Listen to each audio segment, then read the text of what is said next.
The platform groaned beneath Clara's bare feet, each Do I creak a hear reminder 50? of how exposed she was. $50 for this A prime coarse lot. sack clung to her face, damp with sweat, and dust trapping her breath in shallow bursts.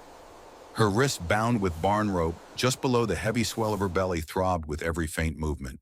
She whispered into the darkness of the cloth. My baby is coming, but no one leaned close enough to care. Laughter rippled through the crowd like smoke from dry brush.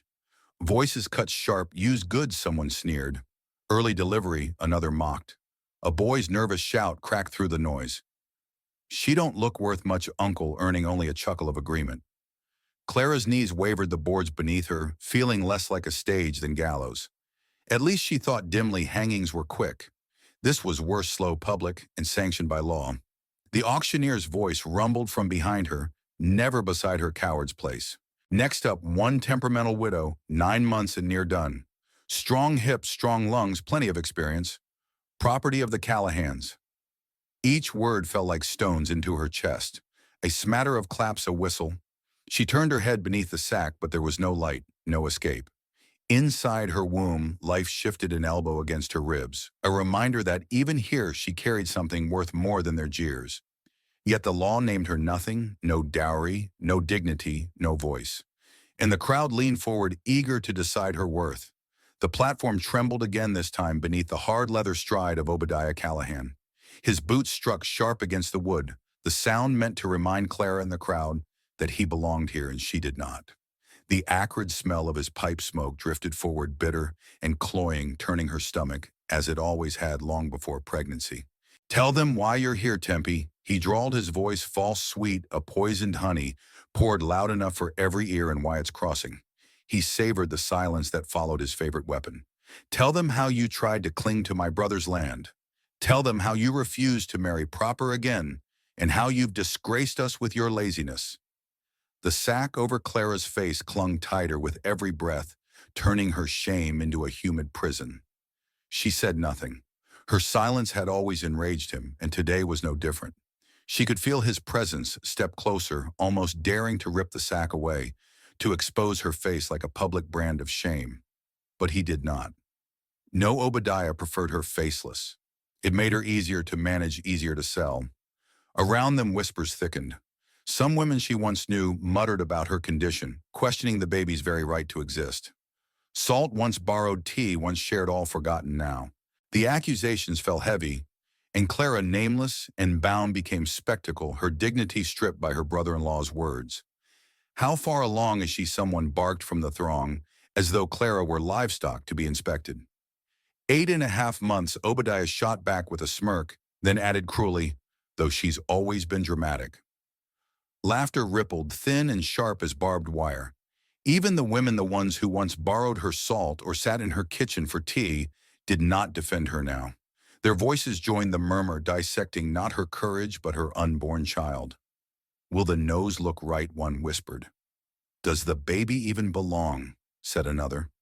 Clara stood in silence, sack heavy against her skin, each word slicing deeper than the ropes at her wrists. Betrayal pressed closer than the crowd. The women she once trusted had turned, leaving her utterly alone. Clara's world inside the sack was heat dust and humiliation. She could hear boots scraping, cruel laughter sparking around her like fire, but then something different. One breath, slow, even unhurried. It wasn't like the others, shifting restlessly, eager for spectacle. This one was steady, grounded, as if the man behind it carried the weight of stone and shade. She couldn't see him, but she felt him there, and her knees steadied almost against her will. The auctioneer cleared his throat, voice slick with false cheer. Opening bid, $4. Silence. 3. 2. His rhythm faltered when no hands rose. Even the jeers died down. Clara clenched her tied hands, shame rising until the boards groaned under the weight of boots moving forward. Then came the words, deep as canyon echo but calm as water. I'll take her. Not shouted, not haggled. A simple claim that cut through every whisper. The crowd fell still, heads turning. Clara's breath hitched inside the sack. For the first time that day, someone's voice carried not ridicule, but resolve. The boards creaked as Thomas stepped up, the hush of the crowd wrapping around him like a storm holding its breath. Clara braced herself for the rough grip of ownership. But what came instead was a warmth she had not known in months. A large calloused hand rested at the small of her back, steady, protective, deliberate. It did not push or yank. It simply guided. Then she felt the rope at her wrist loosen, not torn free in haste, but unwound carefully, one loop at a time, as though each knot carried weight beyond twine. The fibers released her skin, leaving pale burns behind. Clara's hands trembled, unsure of where to rest now that freedom had returned. She expected the sack to be torn away, her humiliation exposed, but he did not touch it. Mercy, she thought dimly, had come disguised in silence. Before she could steady herself, he bent low and lifted her. In one sweeping motion, she was cradled against his chest, swollen belly, and all as though she weighed nothing more than air and fire together. Gasps rippled through the crowd. The men who had jeered fell mute. Women who once whispered now looked away. No one dared block his path as he strode down the steps, each step striking like a verdict. Thief Obadiah's voice broke the silence, sharp and desperate. "That's theft without coin." Thomas did not pause. His boots carried them forward through the parted crowd, but behind him a single note rang, out metal striking wood. A silver dollar spun across the platform, clinking into stillness. The payment was given undeniable. No further words were needed. He held Clara not as spoils, but as something sacred, and walked beyond the crowd's judgment. The market noise fell behind them, swallowed by the hush of open ground. In Thomas's arms, Clara felt the rhythm of his stride, each step steady as if the earth itself bent to his weight. Through the coarse cloth, still covering her face, the world shifted. No longer sweat and dust from jeering mouths now. She breathed pine sap smoke and the faint trace of earth after rain. The difference was startling. Against his chest, she heard his heart beat deep, unhurried, refusing to match the chaos she had just escaped. He hadn't spoken a single word since lifting her, and somehow that silence steadied her more than 100 promises. A contraction gripped her ribs, sharp as a blade. Panic rose, spilling past the edges of her breath. "My baby's coming," she whispered, so soft it almost dissolved into the cloth. Then more desperate, "Please, don't leave." Her fingers, freed from rope, curled against the back of his shirt. At that, his arms shifted, holding her tighter, firmer, as though fastening her to a vow he had no intention of breaking. He still did not speak, but in the weight of his grip, she heard the answer. Clara closed her eyes, bracing for fear, but found none. This wasn't love, at least not yet. This was shelter, a reprieve carved out of cruelty. For the first time since widowhood had stripped her name and dignity, she did not tremble at a man's nearness. Instead, she realized with a shock like cool water, she was not afraid of him. Not at all. The wagon rolled with a slow, uneven rhythm, each wheel turning like the weary beat of a heart that had known too many burdens. Clara sat in the back, her spine braced against a sack of oats' legs, curled carefully to one side. The rough cloth sack still shadowed her face, but even through it she could sense the change. Gone was the thick stench of sweat and ale-soaked laughter. Now the air carried the resin of pine needles, the dry bark of sycamores, and somewhere nearby the faint silver scent of creek water. It was air that belonged to open places, not auction platforms. Every time she dared lift the edge of the sack for breath, she caught fleeting glimpses of the man who had carried her from the stage. His shoulders filled the wagon bench like they had grown from the earth itself, broad and immovable beneath a worn denim shirt. His hat brim dipped low, obscuring his eyes, but the silhouette was enough a figure, shaped by solitude and labor, a man who lived without explanation. He did not turn to look at her. He simply guided the horse onward, silent, steady, unflinching. And still that silence told her more than words could have. He had not let her fall, and that mattered more than his name. Behind her eyelids, the shame of the platform replayed in fragments, but memory soon pulled further back into months that had hollowed her spirit. 6 months into her pregnancy, her husband Will had died beneath the weight of a freight wagon, his life crushed in a single instant. That night, widow replaced wife and burden replaced daughter-in-law. The Callahans buried him, then began to weigh what use she still had left. At first she endured scrubbing floors, washing linens, holding her tongue against every insult. But survival was never enough for them. They wanted control. They wanted obedience. When whispers turned into demands, they told her plainly marry Obadiah, her late husband's brother, or be sent back east where her kind belonged. Clara had seen the hunger in Obadiah's stare long before Will's death. Will himself had once warned his brother off, half drunk and half joking, but his words had carried the weight of truth. She had known then, and she knew even more now, Obadiah's desire was possession, not partnership. So she chose silence over surrender. She refused to give him her voice, refused to give him her name. For that defiance, they stripped her dignity, bound her wrists, and paraded her belly before strangers as something to be bought. The wagon jolted over a rut. Clara pressed her hand to her stomach, feeling the child stir within. Pain bloomed low in her back, but sharper than pain was the thought that she had been sold because she would not kneel. The wagon slowed its wheels, crunching against gravel until the rhythm faded into stillness. Clara lifted the sack from her face just enough to draw a deeper breath. What she saw made her blink against the late sun, a shallow stream threading silver across the earth. Birch trees swaying like pale sentinels, and a trail leading upward to a ridge where a small cabin stood tucked into the fold of the hill. Its stone chimney rose solid against the sky.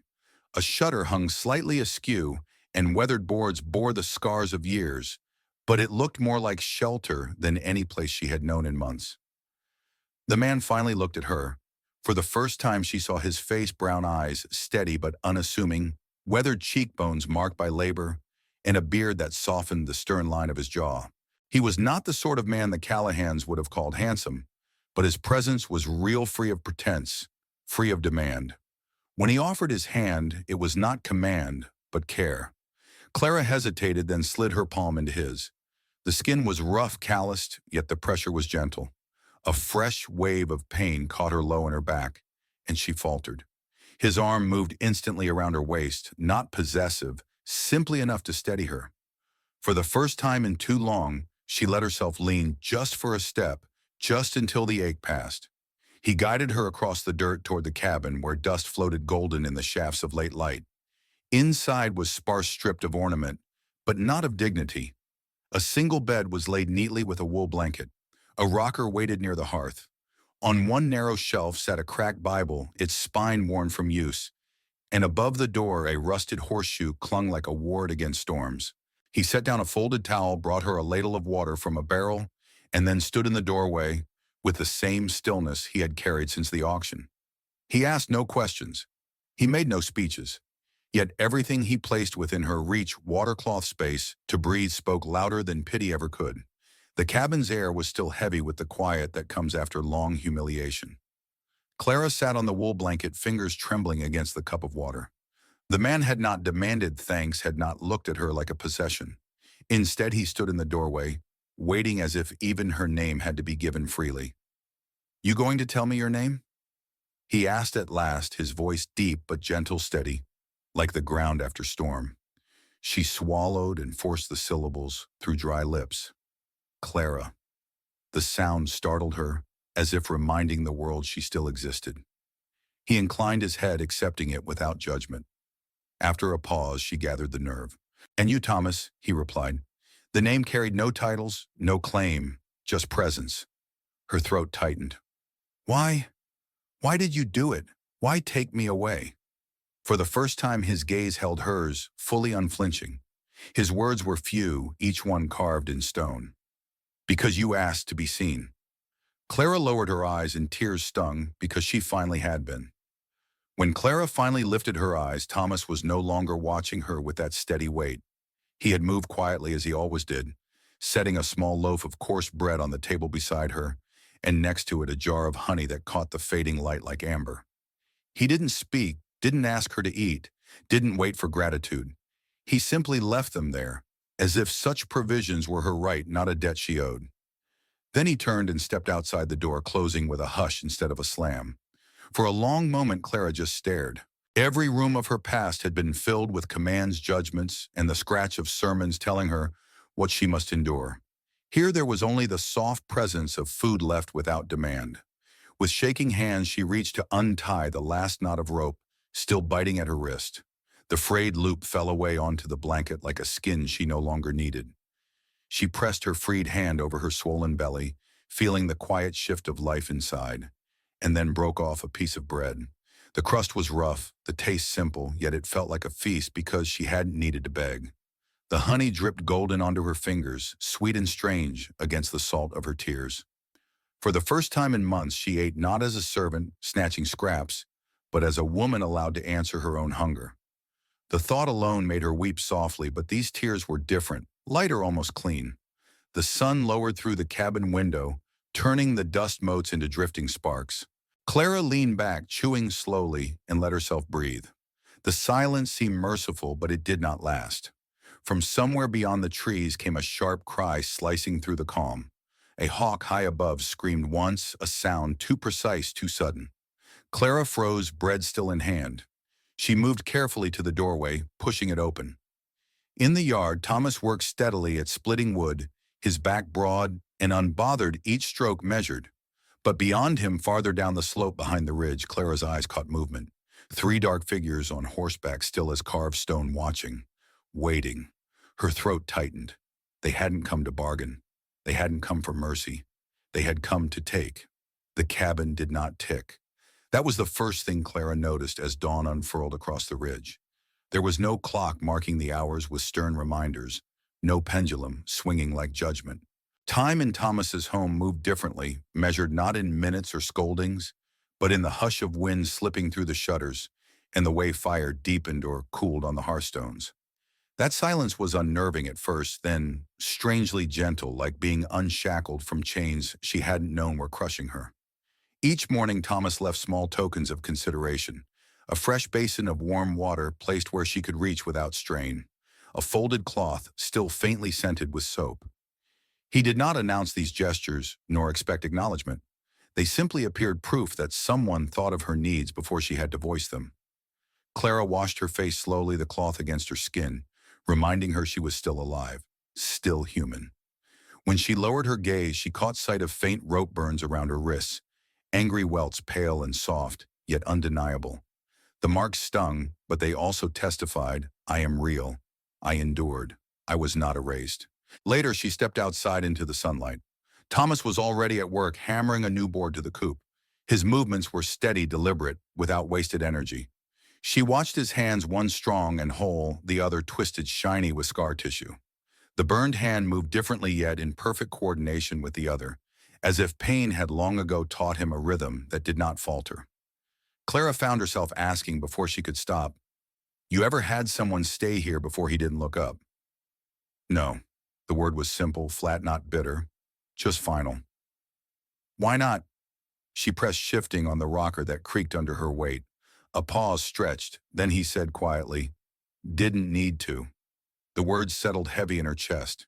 She glanced at him again, noting the streak of silver curling near his temple, the sunlight catching the angle of his jaw.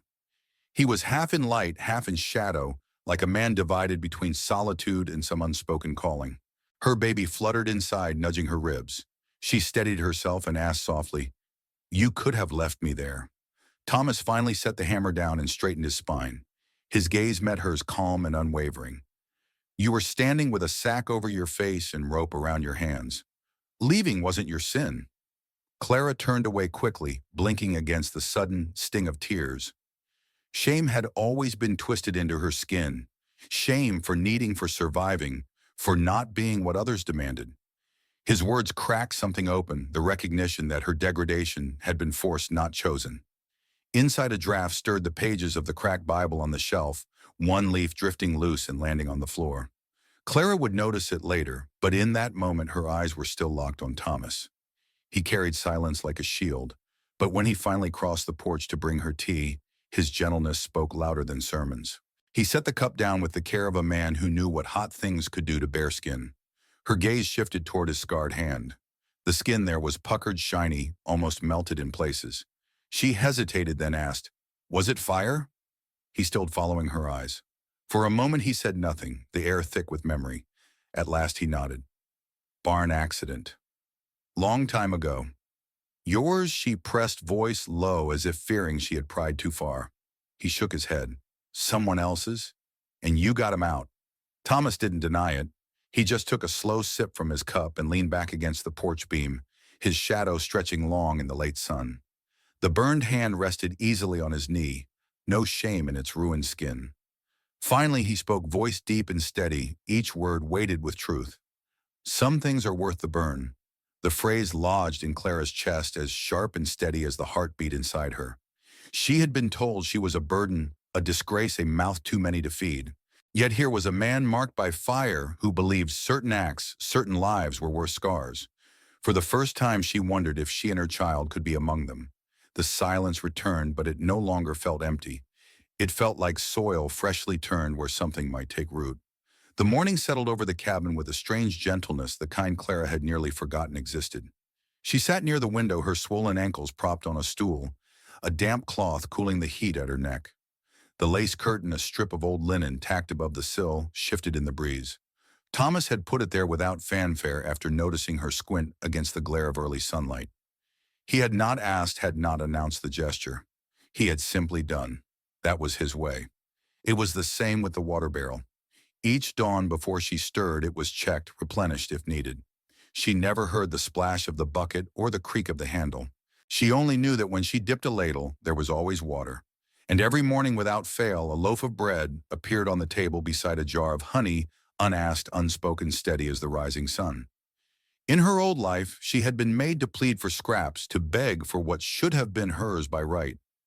Here she was not forced to beg. That simple fact unknotted something in her chest that sermons and prayers never had. Clara lowered the cloth from her neck and stared at the bread cooling on the cast-iron pan. She had baked it herself that morning, hands trembling at first, then remembering their old rhythm. Flour, salt, lard, simple things. Her mother's kitchen had once smelled like this, warm and safe before grief and cruelty stripped away such comforts. The loaf in front of her was uneven, browned, a little too dark at the edges, but when she broke it open, the steam carried the scent of home. Her fingers brushed crumbs from the pan. She realized with a quiet shock that she had felt useful again. Not a mouth to be fed, not a burden measured in shame, but someone who could contribute. That discovery made her breathe easier. For the first time in months, she was not only surviving, she was shaping something. She whispered to the child within her belly, "See, your mama still remembers how." The cabin itself hummed with a sense of readiness. She noticed things she hadn't before. A rifle leaned against the wall near the door, polished and checked its chamber prepared. She hadn't touched it, but its presence reminded her that Thomas was not careless. He had placed it there deliberately, as if expecting the world outside to intrude sooner or later. A flicker of unease tightened her throat, but also reassurance if the storm came, he would not stand idle. The knock when it arrived startled her all the same. 3 sharp raps, each one too deliberate to be neighborly. She froze, her palms resting protectively on her belly. The baby shifted low, restless. Thomas's shadow moved across the porch. The boards creaked under his boots as he opened the door. Clara turned her head slightly enough to see the visitor standing against the gray light. "Afternoon," the man said, his voice crisp, polished like boots scrubbed for Sunday. Thomas's reply was flat. "Preacher Vel." The name hit Clara like a stone in her stomach. She had heard it often enough. Vel was no stranger. He was a man who supped with her in-laws every third Sabbath, a man whose words had always carried weight like scripture. Once long ago, he had told her that submission healed faster than resentment. She had swallowed his advice in silence while scrubbing floors. Now his presence here made the air feel close, heavy.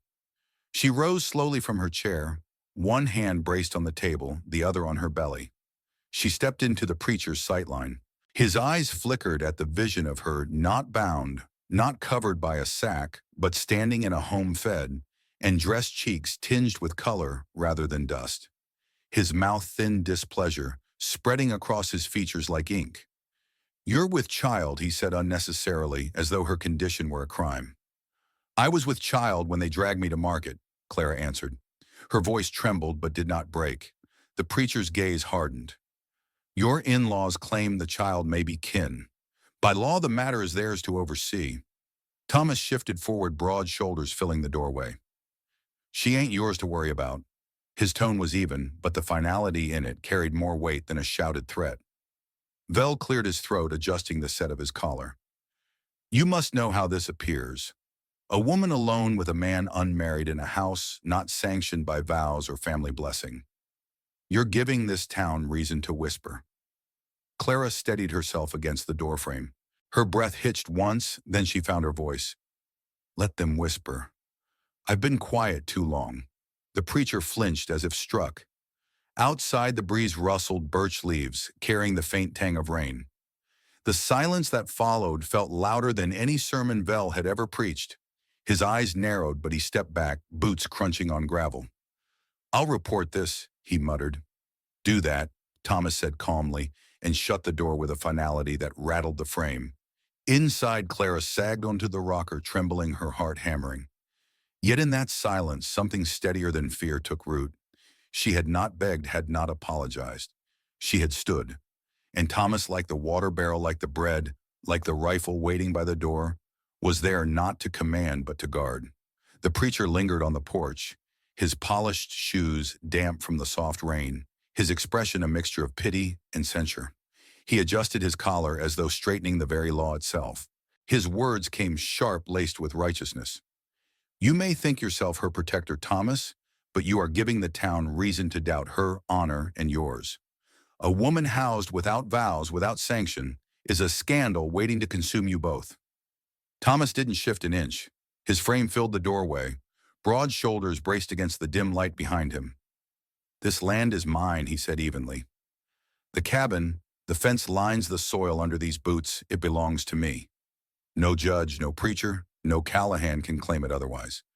And he nodded toward Clara, inside stands here under my roof. That's all the sanction needed." Vel's eyes darted past him, searching Clara's silhouette in the gloom. His voice softened, false sweet. "Child, don't you see how tongues wag? Don't you know what reputation costs? A woman should care about propriety, about what's spoken in town." Clara's fingers tightened on the doorframe. The words had cut her all her life, and yet for the first time she answered them aloud. "Let them whisper," she said, her voice low but steady. "I've been quiet long enough." The preacher's lips pursed. His authority thinned in the space between their defiance and the creak of the rocking chair just behind her. For once, the silence of the cabin did not feel like shame. It felt like shield. Vel tried again, colder now. "There is law. I can summon Judge Hanley. He will decide what is proper." Thomas leaned forward, his eyes flint. Judge Hanley sat at that auction, saw the sack on her face, the rope around her wrists. He blinked and did nothing. "If that was his decency, you can keep it." Clara lifted her chin, breath shaking but words clear.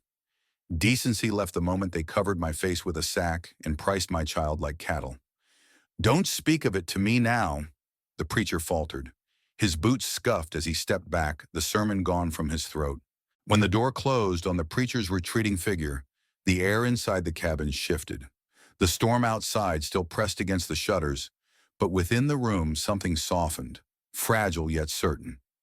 Clara lowered herself onto the rocker, breath trembling, her arms still tight around the child she carried inside her body, and the fear she refused to speak aloud. Her shoes pinched swollen feet, aching with each heartbeat. Thomas crossed the floor without ceremony. He didn't ask permission. He simply knelt, fingers working at the laces of her worn boots.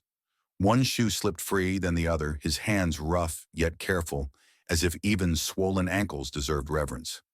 He brought a basin of cool water, set it down, and guided her feet into the relief.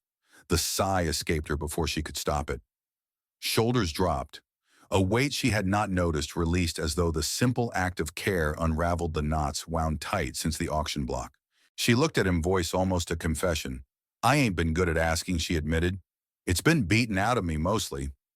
Thomas didn't flinch. He eased back onto his heels, meeting her gaze steady. "You don't need to ask here." The words landed heavier than any sermon, more binding than any judge's decree. They rewrote the silence between them, not as absence, but as permission to rest, to breathe, to exist without bargaining. Outside, the smell of rain thickened, sharp and clean.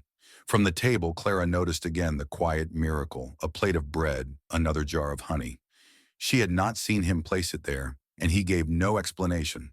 It was simply present, like the roof above her head, like the steadiness of his hand when he lifted her from shame. This was not possession. It was provision, quiet, constant, and freely given. The cabin's hush broke with the sound of hurried feet on the porch. Clara rose instinctively, one hand cupping her belly, the other bracing against the table. The door creaked open and Thomas stood there, a dark silhouette against the lantern, glow rain dripping from his hat. Beside him, a boy no more than 12, panted hair plastered to his forehead, bare feet muddy. His eyes were wide with fear. "They're coming," he whispered, voice trembling. "Obadiah's got papers. Says he's taken her back. Says if you stand in the way, he'll burn this place down." Clara felt her knees weaken. Her child stirred low, as if sensing the storm already gathering. Thomas's jaw tightened, but he said nothing. The boy glanced between them, then slipped back into the rain, leaving only his warning behind. Almost on cue, the sky ripped open. Wind slammed the shutters like fists. Rain slashed sideways, sharp as nails against the glass. The cabin groaned under the sudden fury. Clara gripped the chair, heart hammering. Thomas reached for the rifle movement, steady as if he'd been waiting. The storm was no longer distant. It was here. The storm outside battered the cabin with merciless fists, wind howling, rain slicing against the shutters, but inside a fiercer storm raged.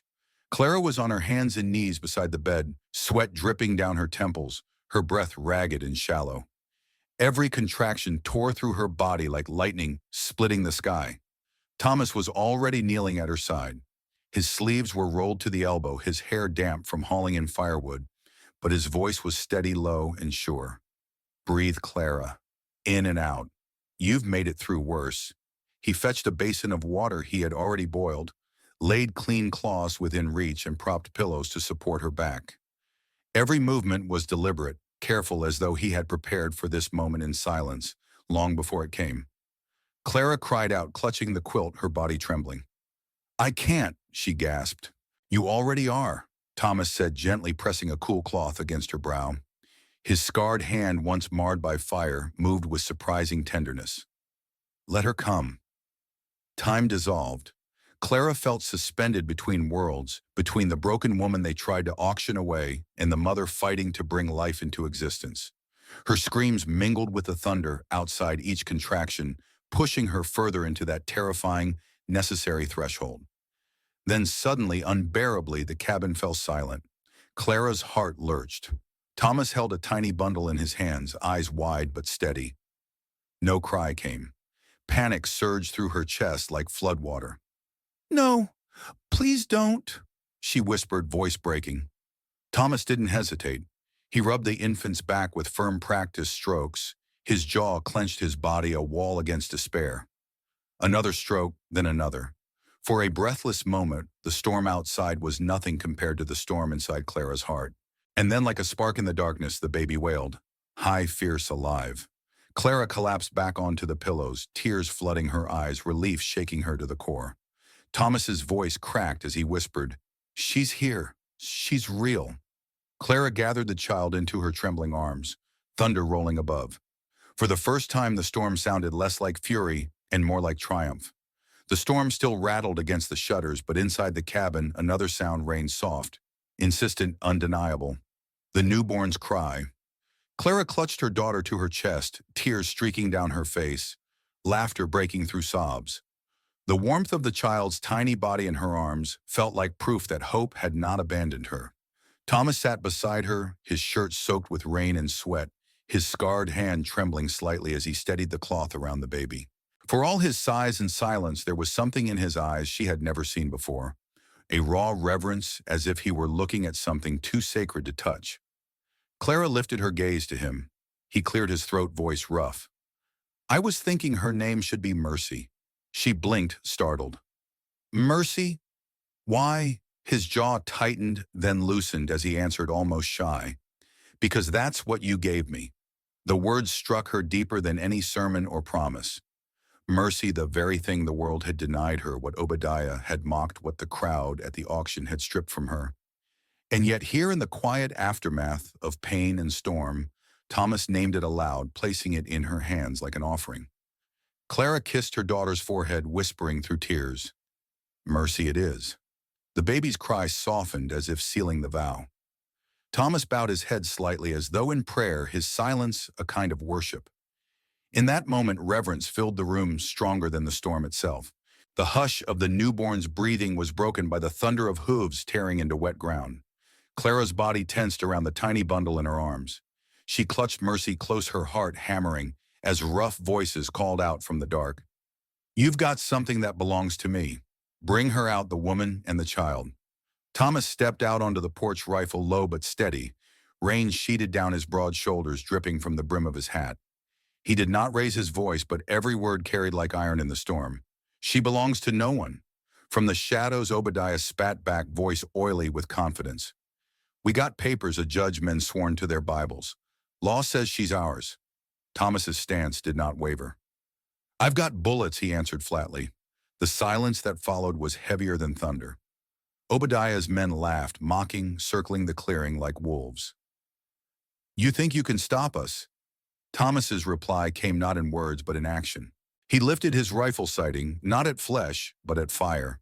One clean shot cracked across the rain-soaked night. A scream followed as an oil lamp shattered flames, sputtering into darkness. Next time Thomas called, it's your hand.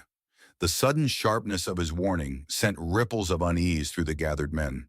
But Obadiah pressed forward, his arrogance louder than the storm. This ain't done, he roared, stepping into the lantern's fractured glow. In that fatal reveal, Thomas did not hesitate. The second shot rang true thunder, splitting with it. Obadiah dropped to the mud, silence swallowing the clearing. The others broke. Horses reared and bolted, men scattering into the rain. The torches hissed out under the downpour, smoke curling like ghosts above the sodden earth.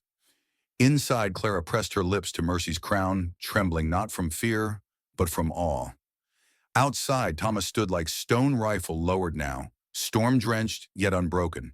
2 shots had redrawn the world, no longer a widow marked for sale, but a mother sheltered and a man who would not yield her to anyone. The storm's fury had ebbed, leaving the cabin wrapped in a silence, broken only by the soft hiss of rain easing into the earth.